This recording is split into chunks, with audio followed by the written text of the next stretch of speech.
Sunlight, Moonlight.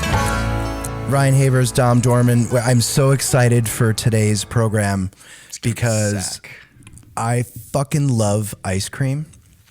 It's gonna be fucking sack. And we're talking about ice cream today.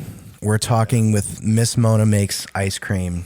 Mona Lipson, a very, very good friend, dear friend and neighbor of ours here in the Northeast. I was on Mona's website, and I mean the flavors. Like, yeah, I have to come to where you are and try this ice cream because it's amazing. It's so good. It looks so good. It's like as healthy as ice cream can be. I don't know if healthy is the word, but it's very natural. It's very locally sourced. You know everything. If you want to know what's in your food, Miss Mona Makes Ice Cream. I mean, that's great, but it's ice cream. I mean, it's really all you need to know. That's what you know. But like, I saw one that was like the December flavor, and it was like, I can't remember what it was like. What are those Italian cookies? Like the red and yellow and green, right? The rainbow cookies? Yeah, and they're like Napoleon? Napoleon's? Yeah, I guess Napoleon, is that it? The ice cream was that. But ice cream. It's really That's it's really exciting. We're going to talk to Mona about Miss Mona Makes Ice Cream here on the Sunlight Moonlight podcast, where we speak with folks who are being creative for their work and working people who are being creative elsewhere. I'm Dom Dorman. I'm here with Ryan Havers. Ryan, how was your week? Quickly. It was good. I nothing much to report. I had a session of TMS today. I don't know if you've heard of that. Too much silliness? Too much. Yeah. It's called transcranial magnetic something. That you're making that up. I'm not making it up. That's where I was before our podcast. And it's like a magnet, an electromagnet, and it stimulates your brain, and it's supposed to help with anxiety and depression. And there's like over 80% like of the people that do it, like they have like awesome improvements. So is it electroshock therapy? It's not. It's like, it feels like a little twitch, like if somebody was tapping on your head. I had electrostimulation when I had a knee surgery and I was rehabbing it, and it felt like that. It felt like what you're describing. Yeah. So that's what I have to report. That's good. What about you? How's your we're getting over another week of family illness. Oh, yeah. Here in the Northeast, everybody's just sick with something. But I've healed up pretty nicely. I'm very excited about the holiday season. We've got a lot of delicious food to eat, and you look great. Thanks. Yeah.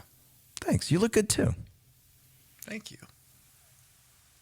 I like that shirt. It's like almost like you have a green screen. You're blending into your own background. Yeah. I should get I have a green screen, but it's not big enough. But I would like to. Maybe just behind your head, and then your head would disappear. Yeah. And my head could be floating. I'll put green. Yeah. I'll paint green on my neck. Uh-huh. It wouldn't be the first time. Well, I think we had some technical challenges preparing for the show today, which were, of course, had a very easy solution, as technical challenges often do. I think, Ryan, what do you think? Do you want to get into it? I think we just get into it. Because I'm really excited to talk with Mona about her experience and her story. All right, what do you think?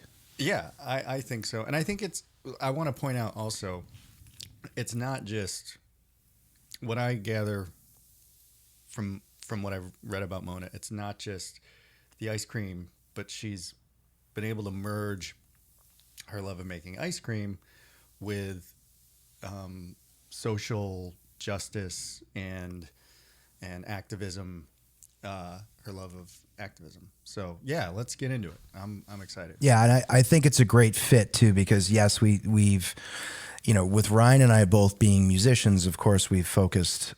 You sort of talk about what you know first, right? And so with our program, we've talked a lot actually about music, but I think that in speaking about creativity, food for me is a huge love. I'm sort of an amateur cook here at home, and obviously cooking and the culinary arts require not only skill but an incredible amount of creativity and talent. And so I think for this program, the Sunlight Moonlight podcast, I think it's important for us to branch out and speak to creative people of all disciplines, not just of the musical ilk, as it were. So without further ado, I think we should bring Mona in. Hello, Mona. Hey, Mona. Hello, everyone.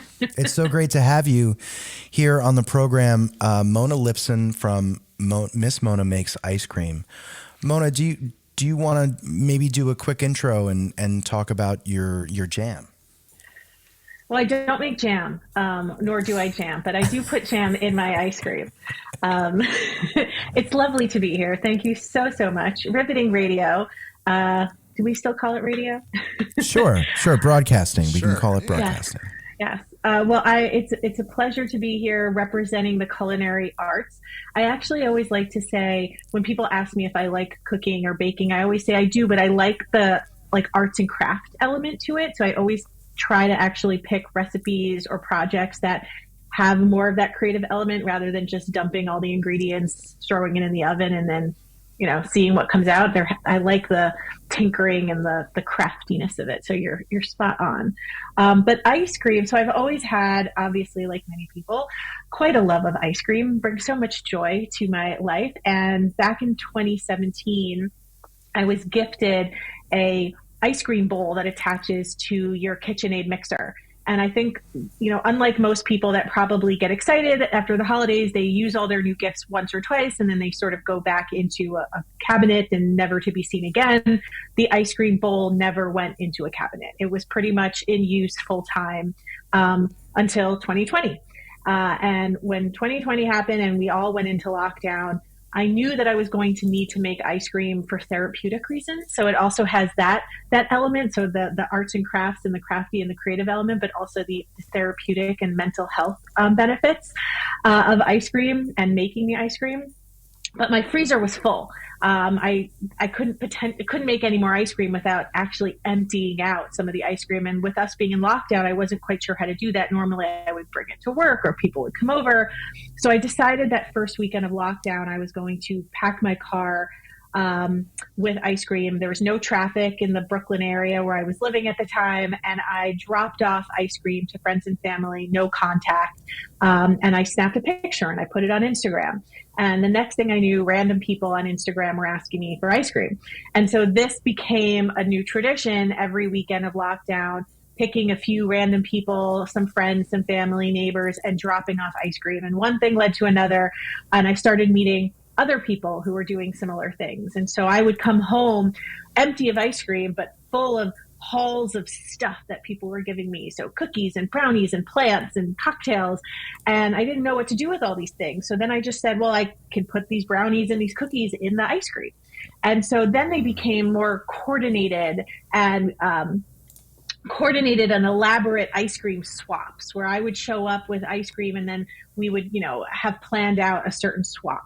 And this idea hit me where I could actually use ice cream as a vehicle to promote these other small businesses or these other, local makers and bakers who are doing similar things. And so this idea began forming of using ice cream as this community driver. And having spent at the time around 18 years working in the nonprofit and social impact space, I knew if I was going to start any kind of business, it would always need to have that community element, like you were saying, Ryan. So that's how Miss Mona Makes Ice Cream kind of came to be back in 2020. It's been a bit of a side hustle ever since. I still continue to feature. You can see here in my in my pints, it says you'll find a featured local maker, baker, and producer packed into every pint. So yeah, that is the concept of Miss Mona Makes Ice Cream. That's completely fantastic. And it's really, I want to get into so much of what you brought up. First of all, the mental health aspect, the creative release, the arts and crafts element of what you're doing is so important to me. It's one of the main reasons that I cook, is because there's something so fulfilling and so calming about it to me, to sort of like, have an idea, line up your ingredients, execute, and whether it comes out fantastic or not is sort of secondary to the actual act of just doing it, right? I think it also takes you. It also I think just takes you away from a screen. So the other night I got a little bit wrapped up in making cookies because I just realized, I'm not looking at my phone, I'm not looking at a computer, I'm not looking at a television, I'm not a musician, so I'm not sitting there, playing music. Even when I read books these days, most of the time it's an audiobook and I'm multitasking and I'm, folding laundry, I'm in the car. And so I find that one of the only times in my day where I'm not staring at a screen is when I'm in the kitchen. So yeah, definitely helps with that just screen break and mental health break. I cook almost every day for my family. And the other thing I really like about it is it's also a bit of service. It's like you're making something for other people as well, which is kind of a cool thing. I'm sure you probably get that because you're going out, you're selling it, and yeah. Anyway, what is your? Let's go back a little bit too, because the causes that you're sort of championing. How is it that you can bring awareness or affect change in those areas through the sort of the making and the distribution of ice cream? Well, first and foremost, I want to support local businesses. So it's bringing that extra awareness to them through the flavor. Now, there was a short time where I was running a subscription, which is a great model for ice cream, especially in the wintertime when people tend to back off of ice cream. But if you rope them in with a subscription, they're eating it. So when I was running the subscription, in addition to the ice cream, members were getting a discount for the community members featured. So I was trying to help to, incentivize purchases. And then I was also making little videos so that the individual creative producers featured in each pint were getting a few minutes to talk about their product and how they started. And just that individualized aspect of getting to know the people who make your food, I think makes a really big difference. We're continuously seeing more people paying attention to, where their food and their products and their services are coming from. Do they have a social impact value to them? And we see more and more in surveys and polls that people want their products and their services to have some kind of purpose to them. Whether or not they'll spend more money on them, I think that's still up in the air. I think many people would like to and say they do. Things have gotten very expensive, but I like to think that from a competitive standpoint, the social impact and the purpose element is a major differentiator. So if you have two ice cream products of the same maybe value, if one of them has a social purpose and the other one doesn't, I think more people are going to lean towards the one with a social purpose. So, I'm hoping that I'm also making an impact just in our consumerism alone. And we're continuing to demand that the products and the services that we consume just are benefiting society rather than hurting them. So that's just, one element of how I'm using ice cream as a point of activism. Back in 2020 and 2021, I also helped co-found a movement called Ice Cream for Change, where we rallied hundreds of ice cream shops and operators to donate a percentage of proceeds, a percentage of sales on National Ice Cream Day, which is in July, to donate them to various social justice organizations and organizations that the individual ice cream shop felt strongly about. And so collectively, we raised about $100,000 back in 2020 and 2021, which was really exciting. I'd love to revitalize it, but everyone's been so busy. I think that was one of the highlights or silver linings of COVID was just we had time that we don't often have. And so being able to use that time to make an impact was really valuable. So yeah, Ice Cream for Change was an exciting moment during a very dark time. And I got to start that with a woman named Maya Warren, who is an actual ice cream scientist. She has a PhD in food science, but she specializes in ice cream and also happens to be the 25th season winner of, what's the show where they travel? The Amazing Race? The Amazing Race. That's it. You can tell I'm an avid viewer of that show. But yes. So Maya Warren and I are the co-founders of Ice Cream for Change. And she continues to inspire me and is also just a great resource when I have questions about how I make my ice cream. That's fascinating. First of all, the fact that there's an ice cream scientist role in the world gives me hope. Right? Why didn't we do that? I feel stupid. Like my whole life is a lie. Yeah.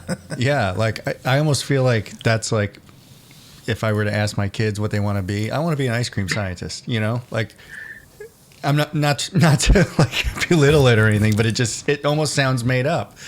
Right. It's awesome. That's awesome. It's like I want to be like a marshmallow astronaut. Yeah.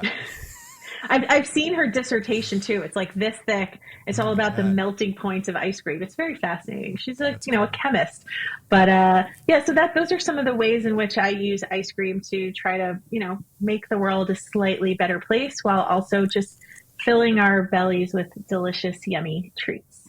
It really, I mean, it's a very you're covering a lot of ground with that approach. It brings me, we're here talking to Mona Lipson. Miss Mona makes ice cream on the Moonlight podcast. I'm Dom Dorman. I'm here with Ryan Havers. It makes me think back, Mona. I feel like Ben and Jerry's were probably one of the first food companies that comes to mind that I could think that would do things purposefully in a sense of trying to either raise money for charity or raise awareness around certain issues. And I feel like that at least in my life, that's what I remember, because I don't remember food being a vehicle for educating people or do you understand what I'm saying? And I feel like that tradition is sort of like, I think it's pretty cool that it's still ice cream, Yeah. So Ben and Jerry's and Patagonia are like the gold standard, the originators of how you can take a product and a brand and actually build a purpose around it and integrate it into the business model. And it's not like an afterthought. It's actually part of their core DNA. And so I, continuously am looking at Patagonia and looking at Ben and Jerry's. There's a few others that come to mind as well. Eileen Fisher is another great brand. REI is another great brand. And they've really incorporated social justice and activism and impact and purpose into who they are, into a core element of who they are. And that's exactly what I want to try to be and do for sure. I distinctly remember Breyers being huge activists. So let's not. I don't remember that. I'm going to challenge you. I'm going to challenge that right now. I do remember Breyers was one of the first ice creams where I actually noticed specks of vanilla in them. Yeah. And I don't know if it was real vanilla, but we're not going to bash Breyers. But I had a funny story this past summer. I was at a local food festival, and a little girl purchased one of my vanillas, and she said to her mom, she's like, "There's something in my vanilla." Right. And I looked at it and I was like, "Oh no, that's the vanilla." Like she had never had vanilla ice cream with actual vanilla beans in it. So yes. Vanilla is expensive. Everything that goes into ice cream is very expensive. But unfortunately, I bought, I forget what I made, but I bought, Madagascar vanilla, and it was like $20 for like 2 or 3 stalks. And I was like, oh my goodness. Wow.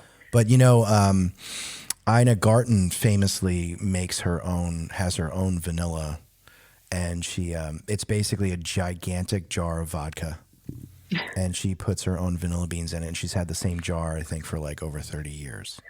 So she's making her own extract. Yeah. A good trick for those of you listening who want to either make ice cream or things with vanilla, you can buy vanilla paste, which is different than the vanilla extract. So there's little to no actual alcohol in it. But it's and it's a little bit less expensive and less time consuming than like scraping the seeds off. So that's usually my go-to, is a really good vanilla paste. Wow, that's really helpful. If I learned nothing else today, Yeah. vanilla paste. And Breyers, you know, growing up, we were a Breyers family, Breyers vanilla and strawberry, and I do remember the specs of vanilla in there. It's the ingredients, you know, for Breyers are very basic. It's, you know, sugar and vanilla. It's a good ice cream, you know? Yeah. But I don't remember them, Ryan, being social justice Warriors. fighters. They have a Breyers. 5K every month. the Breyers 5K. The well-known Breyers 5K. Well, this is fantastic. Mona, you and I have spoken previously off air about the sort of the size and mission of your business. I'm a very sort of pushy capitalist, and I think you've got such a great thing going on. Can you talk a little bit about your position as far as the size and scale of your business and the sort of your goals and approach of what you want to accomplish? Yeah, I mean, unfortunately, I picked a product that, first of all, is not shelf stable, which makes it very difficult both to transport and for people to buy. They really have to be going pretty much straight home to their freezers, or they have to consume it immediately. It's also very seasonal. And for all of you out there that are going to say, I eat ice cream in the winter, sales don't show that. So it is definitely a tough product. And I think it's a reason why we don't see, you know, as many ice cream shops as we do coffee shops. I know here in the community where I live, people have been asking me to open up an ice cream shop. And I'm like, there's kind of a reason why there isn't one. It's very difficult. And you probably want to partner. So from a capitalism standpoint, you probably want to partner with a candy shop or some other products as well, just given the seasonality of ice cream. The ingredients are very expensive, and then I make it worse for myself because I am sourcing from local small businesses. So that's also going to be a premium for me. And I'm not just, you know, I'm not buying, first of all, things in huge bulk quantity, and I'm not buying from large, you know, well-known consumer food. You know, I'm not buying from Cisco Foods. Right. So, you know, it is a premium product. And I hope that people, you know, that purchase my ice cream are, you know, want to support those kinds of businesses and those kinds of products, but it doesn't necessarily make for the best business case. Unfortunately, if somebody out there wants to help me figure it out, I'm very open to ideas and suggestions. So the combination of the seasonality, the difficulty transporting, and sourcing from local small businesses definitely make it more challenging. As of now, my goals and hopes for the future, you know, I recently left the city. I left Brooklyn and I moved my business up to the Pound Ridge, Katona, Mount Kisco area. And it's been a joy. It's been just wonderful getting to know the local community out here. It's been much easier getting involved in local events. And so that's what I'm really hoping to do, is participate in more local events, do some potentially, whether it's private events or community ones. I've done some birthday parties.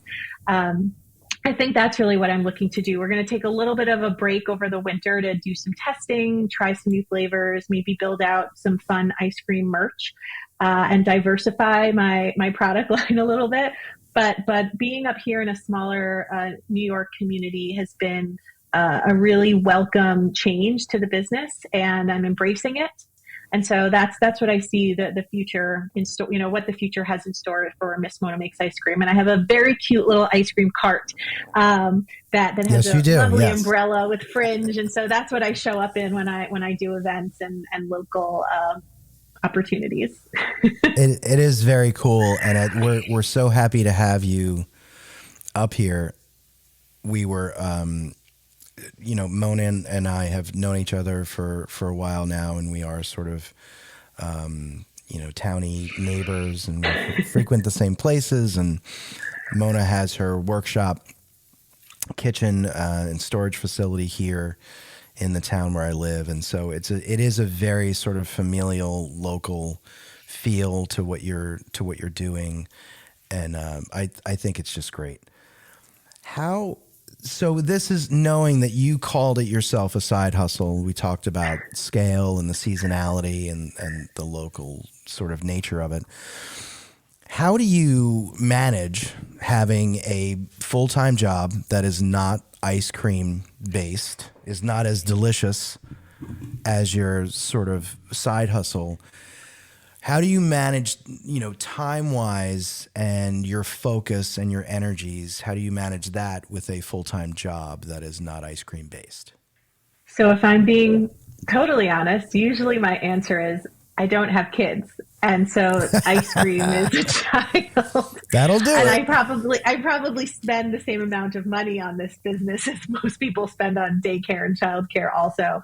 I also have a nonprofit organization that I started. It'll be 20 years this coming year in Guatemala, where my mom is from. And so between the ice cream and the Guatemala organization, in addition to my full-time job, I don't, it's challenging. A lot of nights and weekends for sure.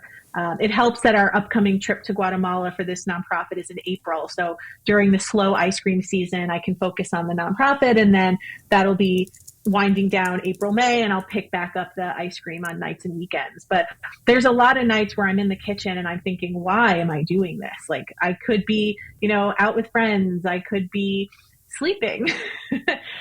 So it's a lot of nights and weekends. And I have a great collaboration with the Katona Reading Room, where they've allowed me to set up my ice cream machine. And so after 3 p.m., when they're no longer using the kitchen, I can be in there. And so you might see the lights on at the Katona Reading Room kitchen at 9, 10, 11 o'clock at night when I'm there churning ice cream. It's So not cool. it's not that hard when you have kids. You just have to learn to neglect them. Like I was going to say, whatever you want. Ryan, look at how much fun we could be having if we didn't have children. Oh, I love my kids. They're I fun. have fun with my kids. But making ice cream is fun too. I guess we could make ice cream with children, but that's a whole other. I mean, I'm just a big kid, which is part of the problem. So yeah, I never grew I'm a up. Peter big kid, Pan too. syndrome. Yeah. So what kind of sparks, an idea for a new batch of ice cream? Like, where does that come from? Is it like, what's your sort of inspiration for that? So it's definitely the community members that I partner with. And so, for example, there are these incredible scones at the kitchen table over here in Pound Ridge, and the woman that makes them runs a local catering business, Elvis Events, and I've been tinkering with her scones for the last few months, trying to figure out a new flavor with them, and then working with her on some of her other products that she makes, and being able to come up with those flavors together. So a lot of most of the inspiration comes from just the community members that I want to work with, or I try one of their products and I'm like, this has to go into a flavor of ice cream. Yeah.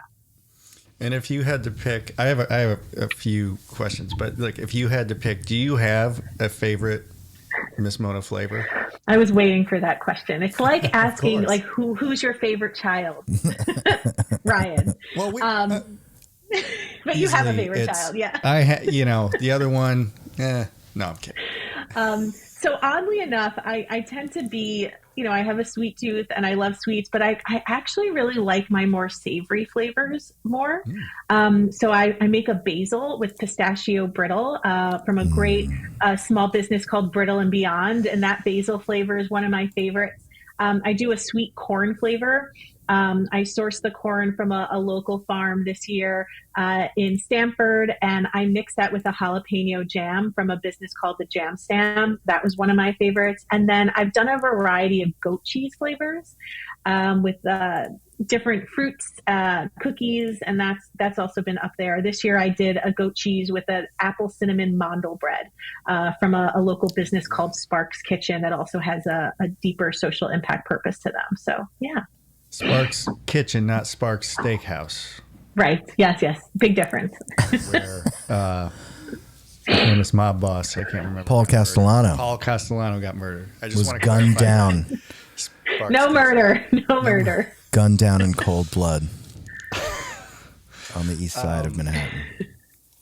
Have you? First of all, those flavors sound amazing.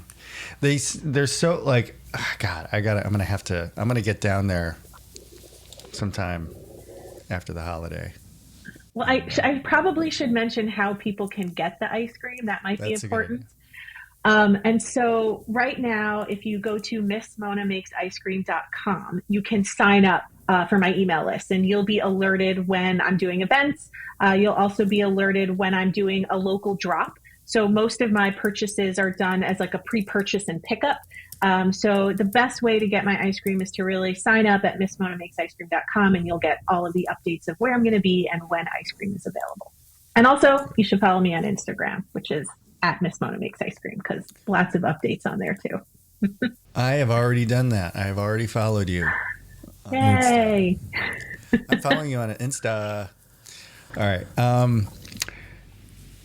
Have you ever had anyone have you ever met anyone that just doesn't like ice cream? I mean, obviously there are some of those who can't have dairy. So I do usually try to make I know, and I feel for them. I mean, we should all have dairy in moderation. Take a Lactaid and get over it. Yeah, like I do. Yourself.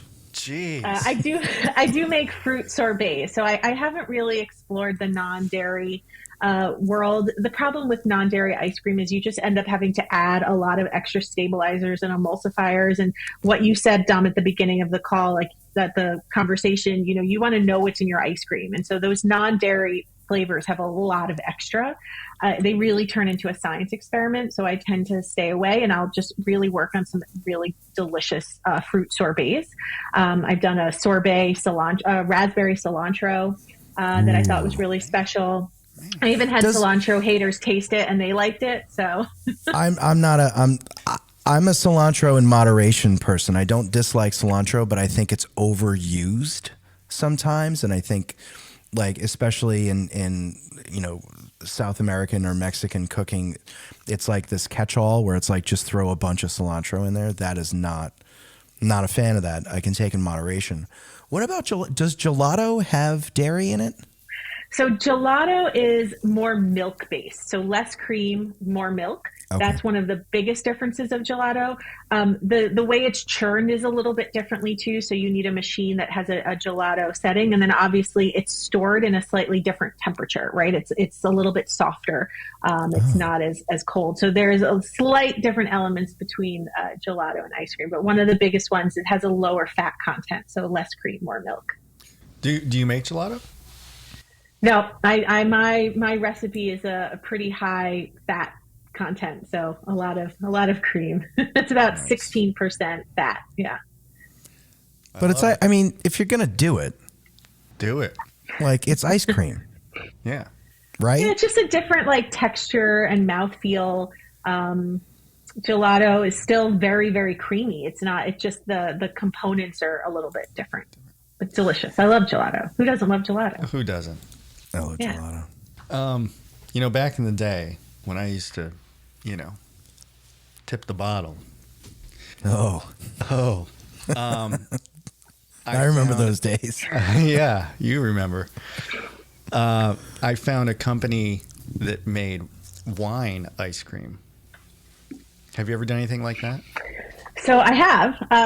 I just for the holidays, for the Thanksgiving holiday, I did a tipsy tea day flavor that I call with whiskey, which is also one of my favorites. And I've done a sorbet with mezcal. And I've also done 2 other ice cream flavors with some other liqueurs.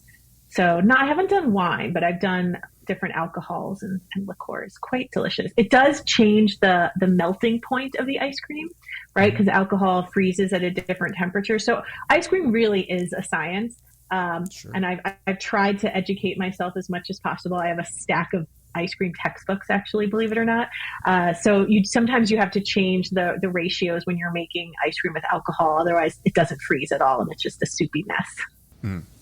Wow. See, these are the things that I don't think about. Like, you think you just make ice cream and put it in the freezer, but these are, and now I can sort of tell the question around retail and like, hey, just open a store. It's like, this is like some serious, because it's different than, so like cooking is kind of like, okay, if you mess it up, you can add salt, you can like add citric, you can add acid, you can balance things out after the fact. Baking is more sort of precise and scientific, and if you don't nail it, this seems like a very sort of, it's akin to baking, but it's more, because everything has to be exact. Like, can you riff when you're making ice cream? Like, can you go on the fly, or does it have to follow a very specific recipe? So if you're asking a true ice cream scientist, there actually are ratios that you need to abide by. Otherwise, it's going to get too grainy or it's going to get too icy. But there's a certain level of riffing. I think it also depends on if you're using extracts and flavorings, which are not going to alter the protein and the sugar levels. But then it becomes, again, less true food. So for example, if I'm putting roasted marshmallows in my ice cream, I'm putting in like actual roasted marshmallows and not a roasted marshmallow flavoring. Granted, there's probably a lot of junk in marshmallows, but anyway, right. So if you add flavoring, you don't have to worry quite as much. That's not adding fats and it's not adding sugars. But I did have one big fail a couple of years ago, and I had to throw out like 70 pints of ice cream. I was making a tahini flavor, and it worked really, really well in my home machine, came out delicious. And then when I took that exact same recipe to the commercial ice cream machine, the speed at which it was incorporating and sort of spinning the fat was different. And so all of that extra fat from the tahini just curdled, and it was unedible, and I had to throw out a lot of ice cream. I couldn't fix that. When my tahini curdles, it's not a good scene. If I had a dime for every time my tahini curdled.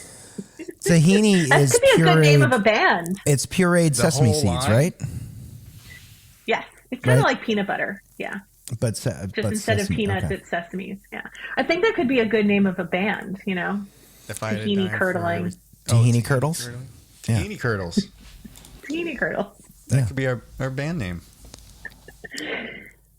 I'm trying to bring up, Ryan, I'm trying to bring up Mona's website. Oh, here we go. So let's check this out. So this is, I'm going to try to like spotlight this. This is going to be Mona's, this is fantastic.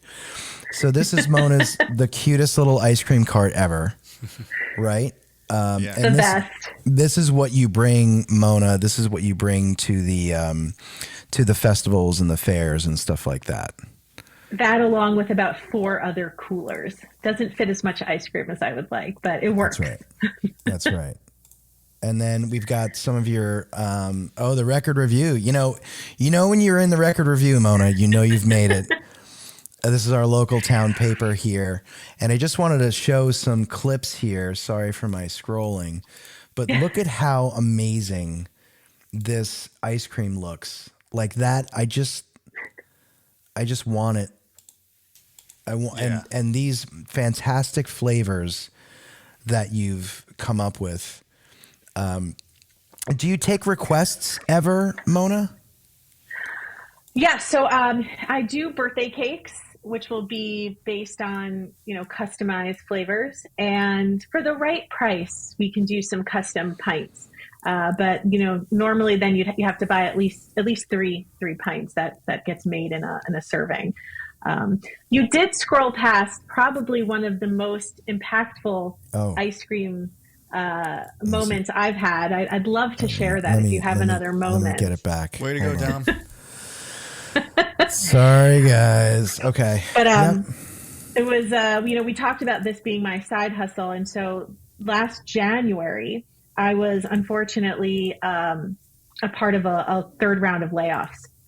I was working, doing social impact for a tech marketing company, and this weird tech recession that we've been having. And it was a really rough day. It was probably one of the best jobs I've had, with an incredible boss. And by around 3 o'clock, everything gets shut off. Those of us that have been laid off know how it goes. And all of a sudden I'm like, well, I guess that's the end of that. Let me check my ice cream email. I don't have work email to check. And I noticed that I have hundreds of submissions from my website where it says, sign up here to learn more. And I'm like, I'm so confused. Is this a bot? Did I get hacked? And I open one of the emails, and where it says, how did you learn about Miss Mona Makes Ice Cream? It says, read about you from the New York Times. You must be blowing up. And I'm thinking, what? New York Times? What are you talking about? I just got laid off from my job. And so I do what anyone would do. I Google my name in New York Times, and this little article comes up. It was part of a larger article about, favorite foods and restaurants for Valentine's Day. And it happens to be written by the Pulitzer Prize winning journalist Jodi Kantor. If you're not familiar with her by name, she is one of the two journalists that broke the Harvey Weinstein case. Oh, had a movie made after her. And her and her husband had been customers of mine in Brooklyn. And she said that an ice cream cake that I made, for her husband, that he gave to her as a gift on Valentine's Day, was, one of the most special Valentine's Day gifts she received. And that's really all that it took. It was just a little note by the amazing and incredible Jodi Kantor that blew up my email and my Instagram, but it just so happened to come on this awful, terrible day where I got let go from my job. And, the timing and life, right? Like, what are the chances? And she had no idea, obviously, that had been a really hard day for me. So really special moment. And I finally had a chance to thank Jodi in person back in September. She was up in the area, and just really, really grateful to have supporters like this. Speak for my little brand, especially on such difficult days. That's a cool story. It's a great, and it's really a great example of a door closing and a window opening. Yeah. And the quote down here, I'll just say, from Jodi Kantor in the New York Times. Speaking of, inside was a custom ice cream cake he had somehow procured from Miss Mona, an ice cream company that now operates as a monthly CST, community supported treats. This was the best dessert I have ever eaten. I mean, Thank you, Jodi. That's incredible. The best dessert I've ever. I mean, I couldn't even. That's a hell of a compliment. Yeah. Let's just call it what it is. Yeah. That's very grateful. That's a hell of a compliment. You can't get any better than that. Yeah. That's fantastic, and I'm really.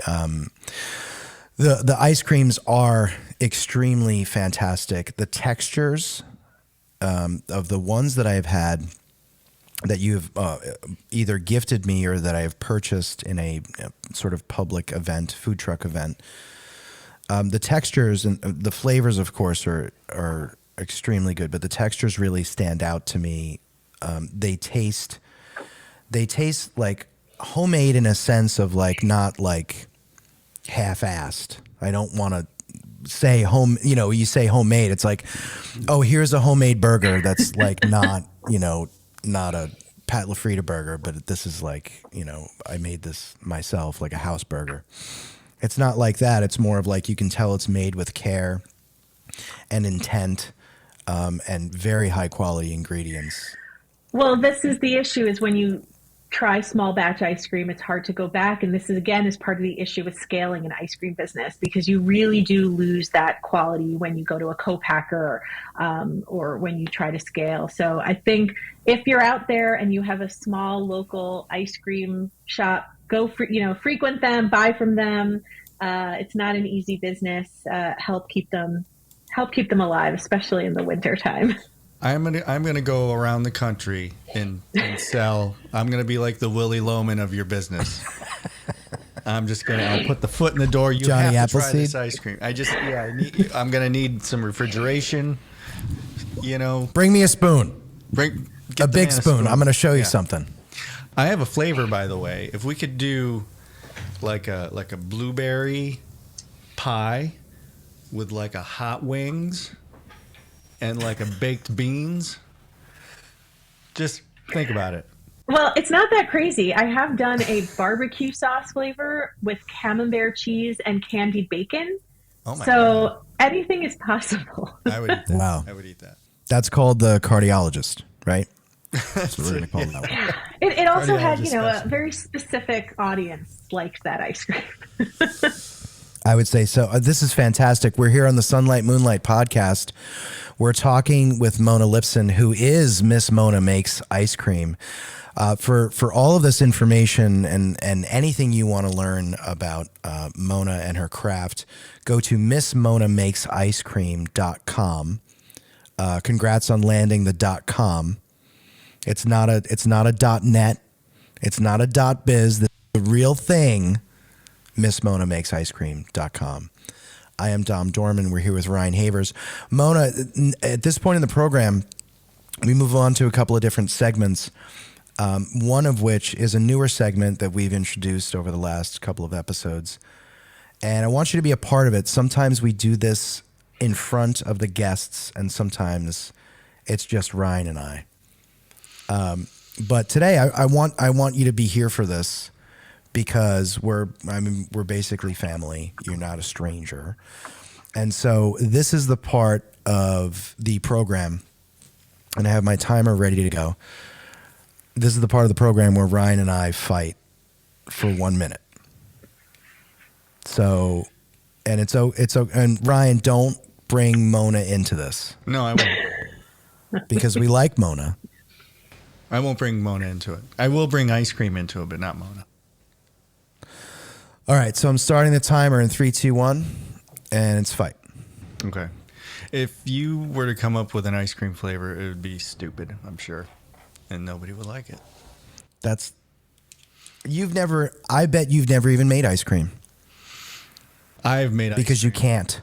I've made ice cream. I don't believe you. I have the Look me in my eyes and tell me you've made ice cream. I have the attachment. That doesn't mean you've made ice cream. I've made ice cream. I'm going to ask I've your made wife. Banana ice cream. I think you're lying. Well, Again. You can't even help you can yourself think whatever anymore. you want, buddy. You can't even help Okay? yourself anymore. You can think whatever you want. Full of ice cream lies. For someone to lie about ice cream, that's You wanna know intentionally evil. How much I make ice cream? I'm going to start a company called Miss Ryan Makes Ice Cream. That's a lie too. And then you're going to have so much egg on your face. All right, That's that's it. it. Yeah. Fight is over. I don't know about that. You can't do that, Ryan. There's P-rated fight. it gets so much worse, Mona. We were trying to be nice because you're here. We try not to fight I in could front tell. of company. It's hard to be mean to you. I don't have a problem being mean to you. I know. We're having a great time here on the Sunlight Moonlight podcast where we're talking with Mona Lipson. Miss Mona Makes Ice Cream. At this point in the show, Mona, we want to move on to a segment that does actually include you. And I did give you a little bit of warning. Most people don't get warnings, but again, family here. So this is the part of the show called Easy Uneasy. And this is where Ryan, being the nice guy that he is, will ask you a pretty easy question. And then I, being my cantankerous self, will follow up with a question that may make you uneasy. So, Ryan, I'm ready for it. most people think they're ready, and then the time actually comes, like right now, and not so I much. laugh when I'm nervous. Can you I tell? got it. I got it. Okay, so Ryan, do you want to go first? Yes. Is it okay to put pineapple on pizza?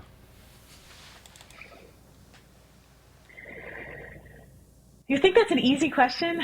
No, you can't. You can't put pineapple on pizza. No. Okay. Just hard no? stop. It's hard no. Then maybe it's a flatbread. Is there a difference between flatbread and pizza? Yes. Yes. Yes. Yes. Yeah. I don't like flatbread pizza. I think it's fucked up. I think it's a dodge. make pizza or don't.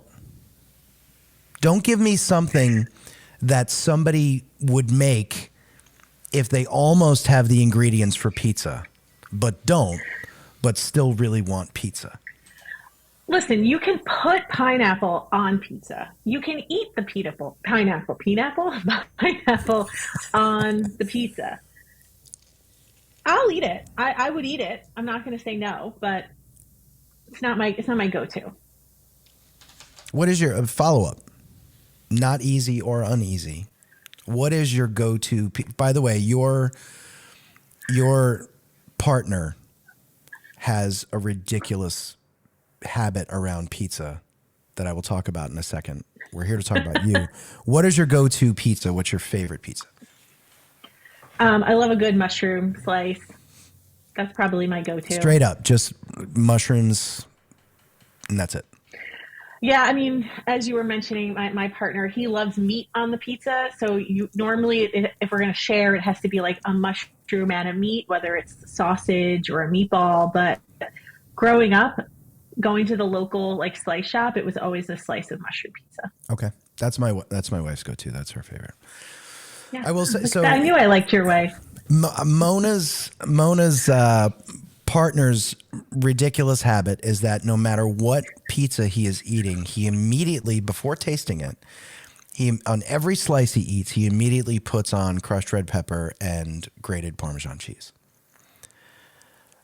Sometimes garlic, salt, and oregano. I like a little garlic salt, but I like to. I have to. I like to taste it first. Lately, I do really like putting the hot honey on the pizza. Oh, that's become a bit of a go-to. Yeah. Well, really quickly here, I know, Ryan, you have to drop.